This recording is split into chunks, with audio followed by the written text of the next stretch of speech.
আপনাদের যাদের মন শক্ত, অনেকের চোখ দিয়ে পানি নামে না। আমার এক আত্মীয় আছে, খুব আল্লাহওয়ালা। আমার জীবনে এত আল্লাহওয়ালা আমি দেখি নাই, কিন্তু ওনার চোখ দিয়ে পানি নামে না। বারবার এসে আমারে বলে যে, মিজান কি করবো বলো, তুমি একটু মোনাজাত ধরো। আমার মনে আছে আমি ওনাকে নিয়ে মোনাজাত ধরতাম, তো ওনার কান্না আসে না চোখ দিয়ে।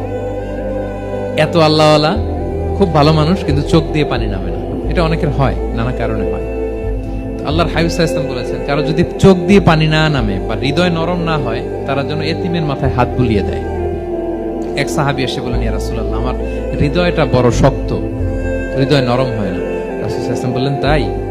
আচ্ছা, আতুহিব্বু আন ইয়ালিনা কলবুক, তুমি কি চাও তোমার হৃদয় নরম হোক, ওয়া তুদরাকা হাজাতুক, এবং তোমার আশা পূরণ হোক?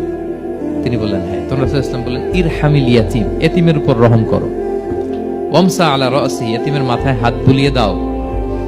ওয়া আতইমহু মিন তুআমিক, তোমার খাবার এতিমকে খাওয়াও। তালিনু কলবুক, তোমার অন্তর নরম হবে। তুদরাকা হাজাতুক, তোমার ইচ্ছা পূরণ হবে। তাহলে হৃদয় যদি শক্ত থাকে, কার মাথায় হাত বুলাবেন? বুলাইছেন কখনো? হ্যাঁ, বুলিয়েছেন? খুঁজে খুঁজে হাত বুলাবেন।